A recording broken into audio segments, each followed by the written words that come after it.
Time now for your forecast first. WRBL News 3 First Alert Weather. Well, we've got just a little bit of cloud cover overhead, but overall it is a fairly nice day. Here's a live look outside over LaGrange. Beautiful as we head into this lunchtime hour. Temperature at 61 degrees in LaGrange, 63 in Pine Mountain. A little bit warmer down in Fort Gaines with 67 degrees.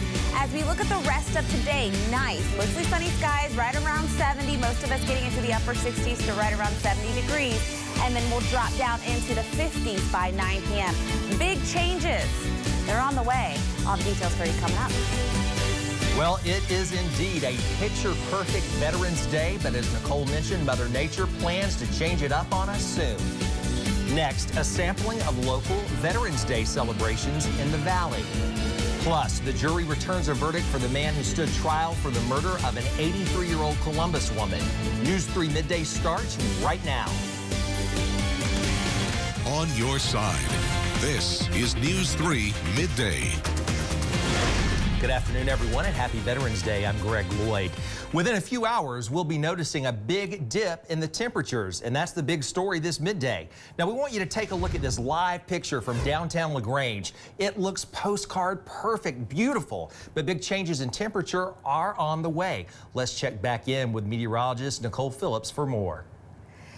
Yeah, thank you, Greg. And if we take a look at what's going on, we've got cold air that is going to move on down as we head into really tonight and into Tuesday along a cold front, and that means our temperatures are also going to drop. So right now, here's a look at our cold front sweeping across portions of Oklahoma and Texas into Arkansas right now. Behind it, lots of snow, and temperatures are cold. Look at this. Right now, we're sitting at 22 degrees in Wichita, 20 in Lincoln, and 7 in Bismarck. So all of that cold air will start to push off towards the southeast as we head into really overnight and into Tuesday. So for today, high temperatures will be in the upper 60s to low 70s, but tomorrow it's a different story. We'll have a chance for a few showers as we go into the morning and afternoon.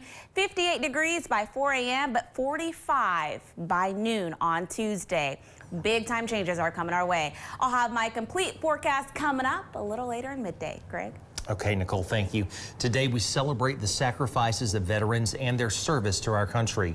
And no place is Veterans Day more special than right here in the Chattahoochee Valley with Fort Benning and a large community of vets who call this area home after their service.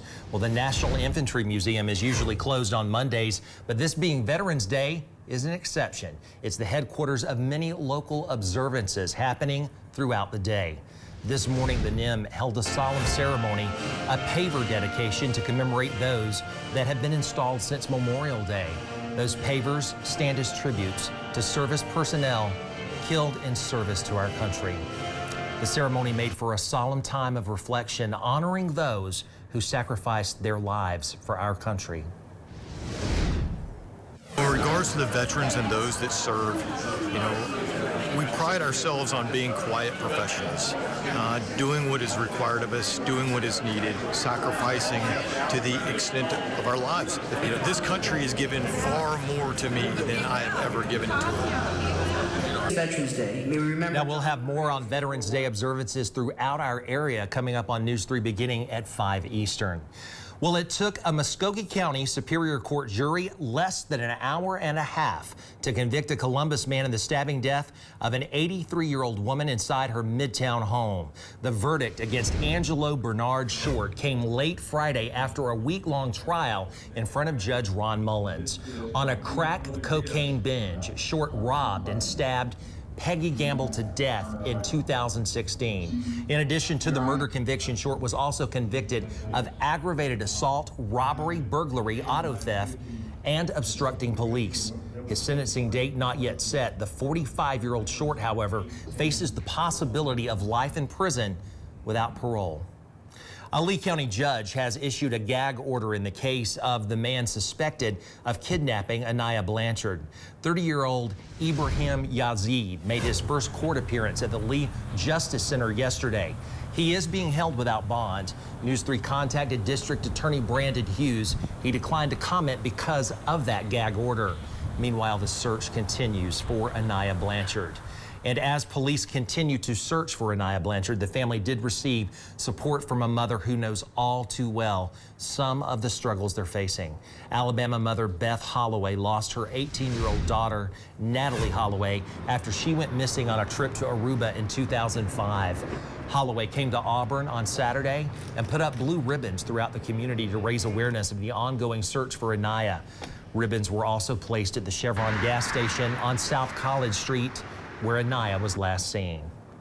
It's been 2 years now since 75-year-old Carol Evans disappeared from her home in Troup County, and today her loved ones know little more than the day she vanished. Evans lived in the 200 block of Lower Lovelace Road that's located near West Point in Troup County. Now, Troup County first responders and even volunteers, they all quickly mobilized when they learned of her disappearance back in 2017. An intense search for Ms. Evans in the area of her home went on for more than a week. Family members confirmed she suffered from the late stages of Alzheimer's. Investigators and her husband believe she could have wandered away from her home, perhaps in a confused mental state. Now, if you have any information on Mrs. Evans, please contact the Troup County Sheriff's Office. If you'd like to remain anonymous, you can call the Troup County Crime Stoppers with a tip. We have both those numbers on your screen, and we have the story on WRBL.com. Don't miss out on breaking news or any big stories today or any day. Download the News 3 app and be sure to turn on those push alerts. We're keeping our eye on a number of other big stories for you this midday. And Columbus mourns the passing of a prominent citizen. Aflac says that Jean Amos, the wife of one of its founders, passed away yesterday.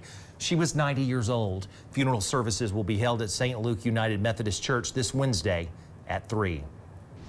The Muskogee County Superior Court clerk will host a criminal history summit. That event is set for November 21st at the Government Center. It's designed to help people with criminal records understand what it means for their futures. The event will provide free one-on-one advice with attorneys. Space is limited and registration ends this Friday, November 15th.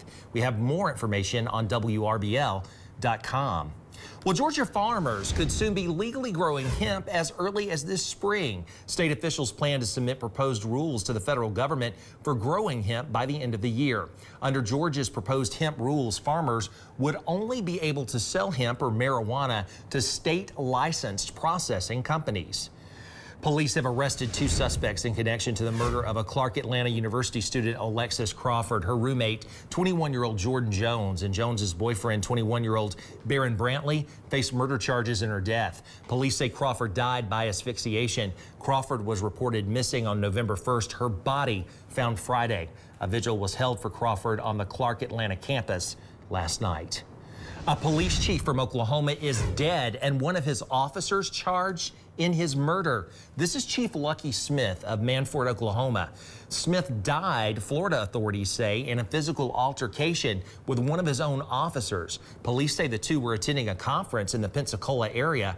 Michael Patrick Neely was booked into the Escambia County Jail this morning on a murder charge. We want to thank you so much for watching WRBL News 3, your #1 source for news at midday.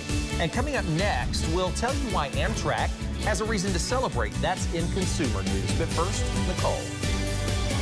And thank you, Greg. Right now, our temperatures are sitting in the 60s to even low 70s. It's pretty nice outside, but this will not last. We've got a cold front that's going to come through and drop our temperatures. I'll have your full forecast coming up in 10 minutes. News 3 is on your side with Greg Loyd. And meteorologist Nicole Phillips has your first alert forecast.